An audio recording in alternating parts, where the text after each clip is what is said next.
This is Paul Levy broadcasting from self-isolation in my shed at the bottom of our garden. Now, a lot of teachers have suddenly found themselves moving from a physical classroom to a virtual one, literally in some cases within days. And teaching online has become inevitable for schools all over the UK, even all over the world. And for some people that's just a natural step to take, but for others it fills them with horror. And particularly in schools that might have educational philosophies which are very much about delaying technology until children are older to preserve childhood, such as Waldorf education for one example, teachers are split on the matter. The difficulty is in the independent school sector that money comes from fees or donations or contributions, and schools have been challenged way before coronavirus in terms of financial viability, and costs have been cut and things are very tight, and much depends on the fees that are paid, grants that are given, and so on. So we find ourselves in a position where a lot of schools can't afford not to continue to offer provision that's some version of what was going on in the classroom, perhaps for fear that parents are simply going to ask for fees back. And that place of fear has led to a decision to go online almost as a matter of course.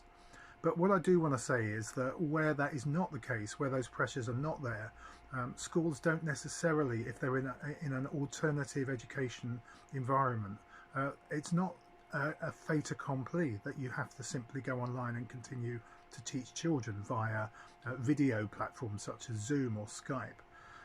In fact, if you go back into a long way in the past, of course, education where there weren't schools was largely done within the home anyway, and people tended to learn more physical skills. But you know, if there was somebody in the family that could read, then they might teach reading to probably one of the children who are not going to inherit the farm, for example, who might look to be doing something else in their life where they wouldn't be reliant on those resources back at home. So teaching was often there, it was the default within families. And it is absolutely possible, though it might seem crazy, to imagine a default where if we have several months or a term where we can no longer teach the children in the class, that simply becomes homeschooling by the family, by the parents. Now, of course, that can fill you with horror because it's not the default for most people, and people haven't sent their children to school to suddenly have to take that back into homeschooling. But it is worth noting that there is a huge successful homeschooling movement in different countries in the world. And where that might be possible, and if you take the example of Waldorf teachers, it is important and healthy to have that in your mind, that is not a crazy option. And it may well have simply had to be done in the past anyway, when war came to a certain country. But schools have taken that decision to continue in some version online. And if part of your school's ideology, philosophy, underpinning principles are that actually we manage online on a normal daily basis in a very mindful way, in a very selective way, perhaps not introducing children to technology until they've had a proper immersion in childhood that doesn't involve technology. If that's not you, then I'd switch off now. Then we have to be very careful and mindful. And I've set up this website, which is all about teaching Waldorf online for where it is now inevitable. It's a decision to teach online. And the website has lots of resources for a very, very practical way of doing that, but also to hold your own as a teacher, to ensure that if your ideology is to stay in control of that technology and for it not to simply become the default going into the future, then there are physical skills, there are mental skills, there are activities in the classroom that can enable you to uphold at least partly the spirit of what your physical classroom teaching is all about.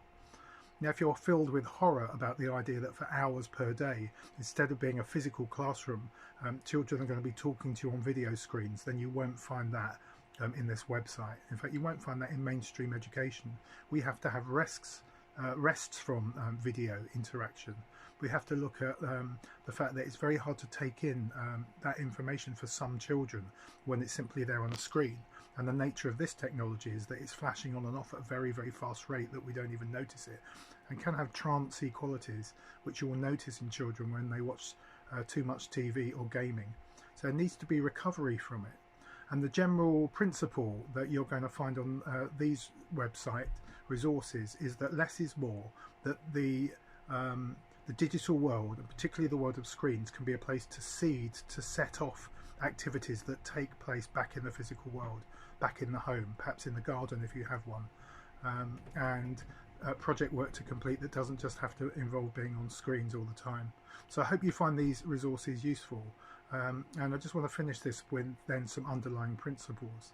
The idea for me that for every 15 minutes of screen time you have 15 minutes to half an hour away from the screen, and that it's possible to set off activities and check back on them using screens, using email, using phone calls, that can set off things like research for children, drawing activities if it's something artistic, things that they can do with the family, that doesn't have to involve you turning into a TV broadcasting channel.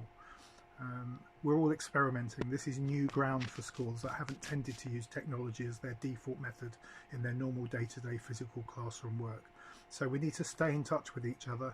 We need to learn from each other and share experiences, and I hope you'll find this website a starting point for that.